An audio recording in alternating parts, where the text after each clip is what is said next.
Hello, everybody, and welcome into the Scoreboard. I am your host, Brigham Harris, and today is Tuesday, January 18th, 2022. It is our Tuesday episode for you, which means we're looking forward this week what's going on in our local high school sports scene. It also means late January. That's usually the best time of the year, in my opinion. We've got the Super Bowl to look forward to, so we're still scratching that football itch, but we also have tons of basketball going on, winter sports, skiing, snowboarding.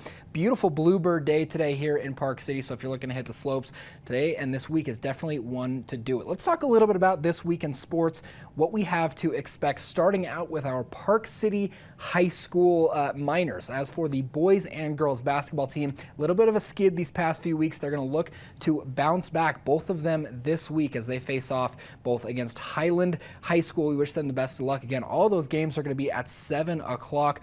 As for Wasatch High School down there in Heber City, also dealing mostly with basketball right now. I know I said we've got a lot going on: wrestling, swimming, basketball, winter sports, and then obviously Super Bowl coming up here very soon, and as well as the games in Beijing. So we're very excited. Again, lots going on. As for Wasatch High School, they are going to be facing off against Provo High School. That's going to be tonight, 7 p.m. Both the boys and girls basketball will be playing the Bulldogs of Provo. Very excited, and we wish them the best of luck. Actually, Wasatch High School boys team coming off a huge region win against Salem Hills, one of the biggest games of the year and their best result, I think, by far this year, and Brent Martindale got to catch up. We'll talk with that in just a few minutes. Again, our field correspondent Brent out there at Wasatch High School doing great stuff for us. But as we move on in this week in sports, let's head down to South Summit High School in Camas, Utah. We're going to be talking a little bit about the Wildcats down there. We're also going to be visiting with their boys basketball team today.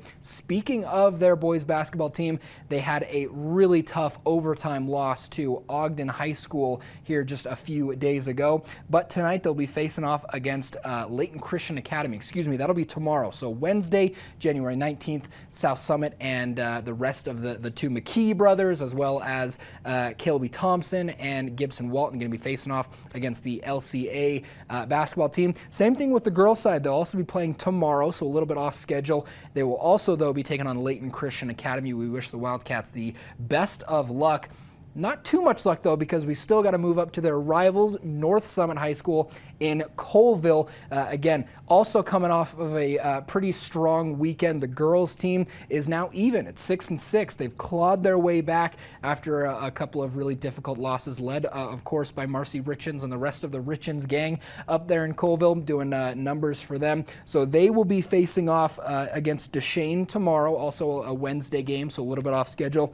As for the boys, Trey Pace leading the way for the Braves up there for the boys team. They will be facing off against Duchesne as well. That'll be tomorrow. Again, all these games at 7 o'clock. We'll do our best to cover as many of these games as we can, but again, so many schools, so much talent around the Summit and Wasatch counties. It's like juggling chainsaws, in my opinion. So much talent out there, and we want to cover as much as we possibly can. We did get to speak with Trey Pace of North Summit High School basketball. That interview is coming up, as well as talking with the South Summit boys here in just a few. So that'll do it for this week in sports. Right here on the Scoreboard, we've got a lot to discuss, mostly a basketball episode today, but do not forget we have got winter sports, wrestling, swimming that we're going to be covering all over the next couple of weeks, and those interviews coming at you right here on the Scoreboard when we come back. Stick around.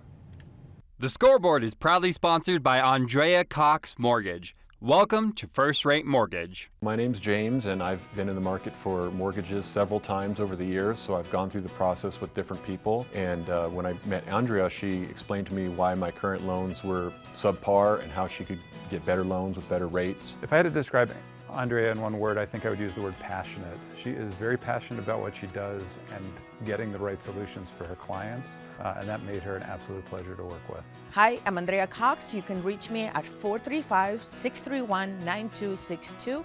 Call me, text me, or you can reach me at my website, andreacoxmortgage.com.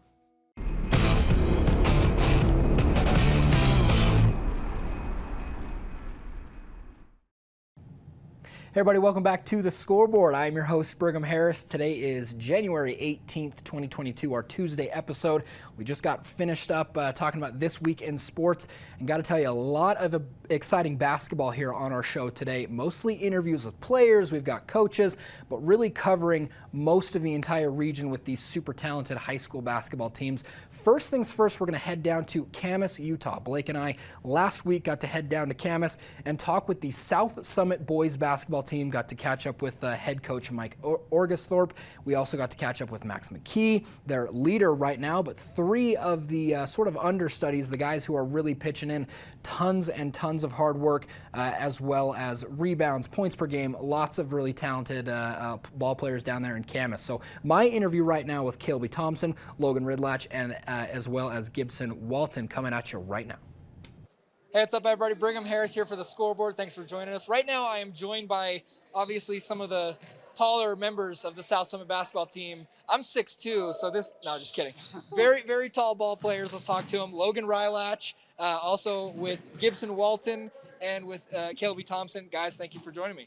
Yeah, we're happy to be here. Yeah. Well, let's talk a little bit about it. You guys are so far 6-6, 6-7. We're kind of in that halfway point. Tell me about how the first part of the season has gone so far for you guys. It's been good. We should win every game. I mean, we should be better, but we've just had some struggles. We're looking to turn it around. Yeah. Well, also, Logan, wanted to ask you, because you're one of the only other players who's strictly basketball all the time, and you're a senior. So tell me, how has this season gone so far? Is this how you were expecting your senior season to go? Well, of course, I'd want a couple more wins, but I'm enjoying it. It's been fun, and I think we haven't met our potential yet, so that's what I'm most excited about. Yeah. And last but not least, Caleby, you played some football just a couple of months ago, actually. Is it weird playing without pads and throwing the rock around? Not really. I've been kind of a multi-sport athlete for since I was little, so yeah. Nice. Yep. Well, you guys tell me a little bit, again, about the season. You made the jump from 2A to 3A just a couple of years ago. How different is the competition, and how intense do you feel like it's been so far? It's a lot more competitive. I mean, bigger schools, you get more selection of kids, but we're looking to turn it around. We have a good chance of state this year, so hopefully we can win it. For sure. Gibson, who's also the great-grandson of Bill Walton. No, just kidding. I wish. Tell me about your 8-block game against Providence Hall. I mean, was there something in the Gatorade, or were you just having a great game? It was just my teammates, forced them into me, and I just got into a position to block it. I have long arms, so. Yeah, you're a full-on tarantula. That's what we were talking about. Have you ever had a game like that before? I mean, 8 blocks, is that the most you've ever had? Oh, yeah, for sure. I've had a couple of 5, but I have never had 8, so that's the highest one I've had. Let's get you a double-double with blocks. How does that sound? I wish, yeah. Maybe even a triple-double with rebounds. Hey, there you go. All right. Well, Caleby, how about your favorite game this year? What's been the highlight of your season so far? Probably the North Summit game. It was on my birthday, and I don't know, it was just intense, real close game. Bunch of people there, so it was packed full. Yeah. So one of my favorites, yeah. That's awesome. Logan, what about you? Favorite game? I would have to say North St. Pete. It was an intense game. We were down by 10 with just over a minute left. Came back and won. Nice. It was a great game. Who had the last point in that game? It was me. You did? Yeah. Hey, game winner. Yep. All it right. was all of our teammates. It was a good team win. I wonder why that's his favorite game, huh? Game winner. Yeah, no, that's awesome. Well, here's one of my final questions. We just sat down with Max McKee, who is one of the leaders when it comes to points scored, but also assists and stuff like that. Tell me, if the world was ending, and someone had to take the final shot to save the universe, who are you going with? Tough question. Either Logan or Max. Great shooters. Not LeBron? Oh, anyone in the world. No, I'm just messing. No. So you go with Max, either Logan or Max. What about you? Probably Max or Alex. Alex is shooting from the 3 real well, so. Okay. Logan? I'd go Gibby or Max. Gibby. Yeah. Is this Gibby? Yep. It's my nickname. I didn't know Gibby was here the whole time. That's awesome. That's right. Hey, well, guys, thank you so much for taking the time. South Summit Wildcats right here. We wish you guys the best of luck for the rest of the season. And, go Cats. Thank you. Man, such a fun group of guys. Kilby, Gibson, and Logan. We wish you guys the best of luck.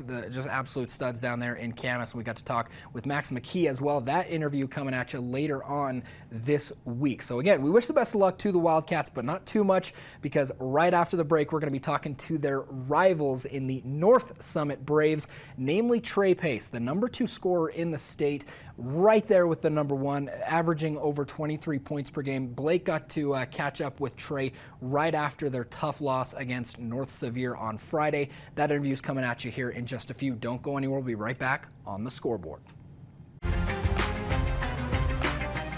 Take advantage of the amazing mountain access right from your front door. Apex Plaza offers impeccable amenities and unparalleled mountain access. I'm Stephanie J. This is the Opulent Minute. Featuring a contemporary designed great room and gourmet kitchen that open to an expansive terrace. I'm here with Crystal, owner of Guardian Angels Babysitting Inc. Tell us a little bit about the services you offer. Yeah, we offer luxury baby gear rental and babysitting and the commodities of home on your vacation. To book Guardian Angels, visit opulentvacations.com. The high-end amenities at Apex Plaza will entertain everyone. Enjoy soaking in your private hot tub or lounge by this 50-foot pool.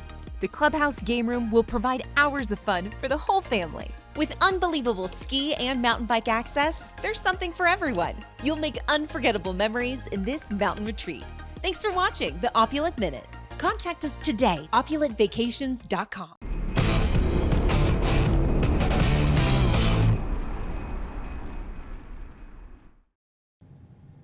Hey, what's up, guys? Welcome back to the Scoreboard. I'm your host, Brigham Harris. On this January 18th Tuesday episode, we were talking mostly basketball, and with that, we're going to send it on up to Colville to Blake O'Rulian, field reporter, who's checking in with the number 2 scorer in the entire state of Utah, Trey Pace, out at North Summit. Blake? Blake O'Rulian alongside the number 2 scorer in the entire state of Utah, Trey Pace. Trey, tough loss tonight, but how are you feeling? I mean, it was a long week of practice. I felt like we kind of slacked a little bit in practice, but I mean, we'll pick it up next week, that's for sure. No, absolutely. You had a ton of points. I couldn't even count. I got here a little bit late, but can you show us your elbow really quick, actually? What happened there? I went up for a dunk and came down on her and missed it, but I injured it last game too, but I think it's called a hematoma. Oh, but it's something like that. So. You still going to keep playing, though? Oh, yeah. Got to.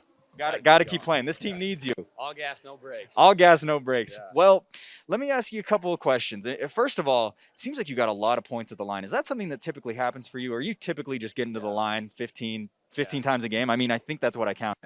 Yeah, so my uncle said my great uncle, he said in high school, his goal was to go to the line 10 times a game. Mm-hmm. And so I've kind of implemented that into my game. And my dad always said free throw win games. So that's the first and last thing I do when I get to the gym. You drove to the bucket a lot. You had a couple missed dunks. Yeah. Is there anything that you're looking to probably improve on in terms of your dunking game before the next game?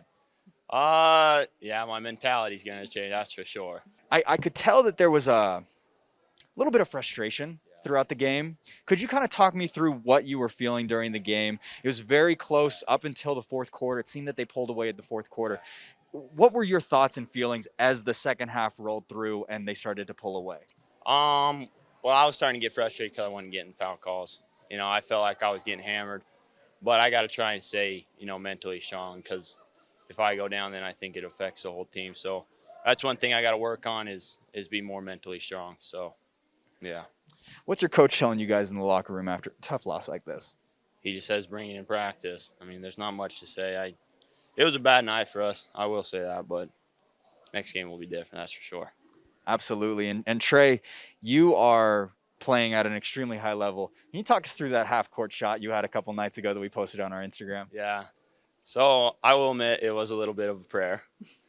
But as soon as I let go, I knew it was in. It was right here, right? Yeah, right there. Oh, as soon as I left my fingers, I knew it was in. You mentioned the foul calls. I actually wanted to ask you about that. Did you also notice the kind of drop-off in foul calls? And do you think – our end? Yes, on your end. And did you think that was because of the crowd? The crowd was absolutely insane tonight. Yeah, and that's another thing I got to work on is when the crowd's yelling at me, I can't turn around and yell at them back. But, yeah, it was making me mad because we'd go down, get hammered, and they'd come down and they'd call a foul on us. So, yeah, that was rough. I got to ask you about the technical foul in the fourth quarter with that crossover. Yeah. What did you think of it? It was a little disrespectful, but I got a tech too. So yeah, but yeah, it wasn't necessary to point at the kid. There were a couple moments right there at the end, couple of really hard fouls on you. To be honest, I don't know. Like down there, I dove, and then the kid, he actually pushed my head down. And we saw that. Yeah, and I was telling the ref, and he's like, "Yeah, that was probably the hardest play I've seen all year." But they didn't call anything, so.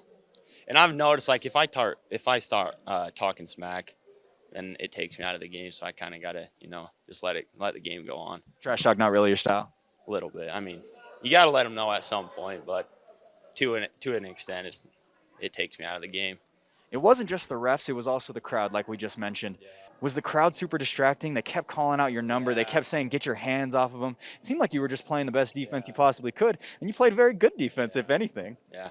Well, I mean, it's hard because I'm just trying to play the game, and then, I'm just a kid, and I have grown parents yelling at me. But I just got to keep attacking and keep going. Hey, it goes to show how special of a player you are. Well, thank you. Trey, appreciate the time, and good luck for the rest of the season. We'll probably see you again. Okay. Well, thank you. Have a good night. Yeah, you too. Blake and Trey, thank you guys so much. They just look like best friends, don't they? They just get along so well, and Blake is such a huge basketball fan. And honestly, all of us here are massive fans of Trey Pace. Exciting things to come out of him here very soon. I'm sure some college offers going to be coming his way again. Number 2 scorer in the entire state of Utah, playing for the 2A North Summit Braves, and we wish them the best of luck. So don't go anywhere. When we come back, we got more basketball coming at you. This time, a coach's interview with the 5A Wasatch Wasps head coach, James Ballstead. You're not going to want to miss it. So stick around. We'll be right back right here on the Scoreboard. Historic Deerfield is significant as a site because we're an important place in American history. All but a few of the historic houses are on their original home lots. The original town plan from the 1670s is still in place. The town retains its original scale, and in many of the houses we have objects connected to Deerfield, the Connecticut River Valley, and New England. And all of this together helps to convey a deep sense of place.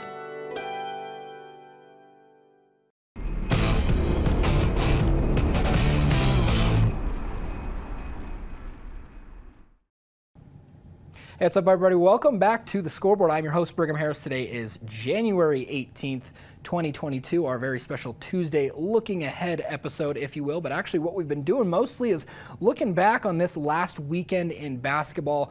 Very exciting basketball teams here for the entire area. Summit and Wasatch counties providing some of the most intriguing and honestly exciting talents when it comes to boys and girls basketball. Today, though, we are talking with head coach James Ballstead. Our field reporter Brent Martindale got to catch up with Coach Ballstead right after their super intense, super exciting win over Salem Hills. This is their first home region win in a very long time, so obviously it meant a ton for this Wasps team. So with that, we're going to send it over to Brent and Coach Ballstead.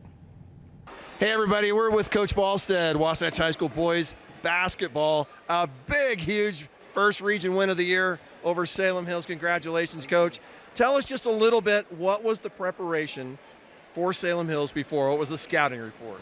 Oh, Salem's a great team. They can shoot the lights out. They don't have a ton of size, but they're very physical, aggressive on defense. They've got quick, small guards that like to steal the ball. I think their point guard average is like 5 steals a game, and they can shoot the lights out. So we worked hard at that this weekend. Closeouts, the three-point line, running them off the line, and then rotating. And you probably saw that. We had a couple, call it scrambling.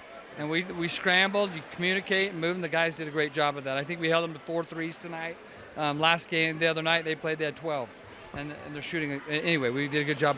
The Graffenried brothers, yes, both averaging near 10 points a game. Neither of them get there. The type of things that your guys think about with that, is it specifically something like that, or is it just team defense? Both. There's a scouting, Coach Mag does our scouting report, does a great job at that. We have it written on the board in the locker room, and as coaches we talk about everything, and then we kind of filter that down to what we think they need to hear. The kids watched a lot of film on them. I structured our schedule that we had a week to prepare, and I think that was helpful. Okay. I thought the scouting report from Coach Mag was great, and the kids executed it really well. What was the key to the game for you? We were talking us, the same thing. What was your key? I think we settled in. They came out and smacked us in the face, right? 8-2. we settled in. Our guys were patient. We talked about energy, effort, and focus, and they held that all throughout. We out-rebounded them 33-11 or something like that. I need to look at it again. That's a big deal. We wanted to crash the boards, and we dominated the boards. That was a big deal to us. The guys settled in. We knew at halftime, we talked about they were going to make a run, and they certainly did. We withstood it, and our boy, everything was positive energy. We talked about no energy vampires. Everybody was bringing energy, not taking it. So that was the key. Corey said that was the key at the halftime for Salem Hills to come out with the energy, and like you said, they did, and you countered. So, first big win of the season for the region. Upcoming, you got to go on the road again 3 times. What's the next one you're looking at? You got to look at the next game. So what's the next thing you're looking at? Very next game, I'm flying to Arizona tomorrow to watch my son play in Tucson. But the next game at Wasatch, we've got Provo. Provo struggled a little bit preseason, but they're good. We're not looking past anybody. They've got some players, and Coach Mack and I haven't done a full scout yet on them. We'll do that, but that will be our focus. We talked to the guys about next play, next play, next play. We've just got to we're focused on the very next thing. We're not worried about the win. We're worried about our practice tomorrow morning, and then our practice on Monday, and then the tip, and then the play after that, and the play after that. So we'll be ready for Provo, and it'll be a dogfight. We tell them every game in the region is a dogfight, and it was tonight. 29.5 seconds left, and he does sink it. The second shot. Again, it's a 13-point lead for Wasatch. You don't want to foul here, right? No. Let it play out. Play clean. Looks like the attempt by Joe Wonder to get it back in was just on the baseline. After he was on the line, so. Yeah, last thing you want to do is foul. There's, stay in front of them. Don't give them an easy one, but yeah, at this point, there isn't really a need to inbound the ball. 18 seconds. There's another three-pointer by Butters. Finally misses. I don't expect.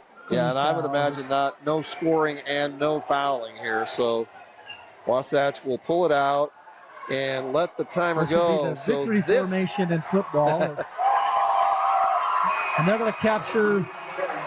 So this will be a big region win by Wasatch tonight.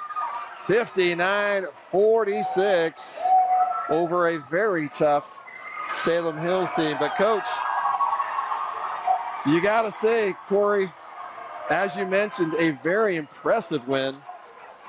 Wasatch big win over Salem Hills tonight. Thanks, Coach, for being with us here, and best of luck with your next games. Thank you. Thanks. Hey guys, thank you so much. Right back here on the scoreboard, we are just going to wrap it up here. Tons of basketball here today. Very excited for the future for all of our teams, really, boys and girls. We've got wrestling, swimming, tons of stuff to be covering here in the next few weeks. And don't forget, Super Bowl is coming up soon, so definitely want to stock up on the goodies. We'll be right back on the scoreboard. Hi guys, I'm Janet the Dairy King. We're famous here for our ice cream. We have 84 different kinds of shapes. We also have some amazing food. So come and try our chicken strips, our fish and chips dinners, our burgers, our fries, our sweet potato fries. Oh my gosh, we've got so much. Once you go over to the Heber Valley Railroad and ride their train, then of course you have to come here and see all of our trains. Our family's serving your family since 1946. We hope to see you soon here at the Dairy King.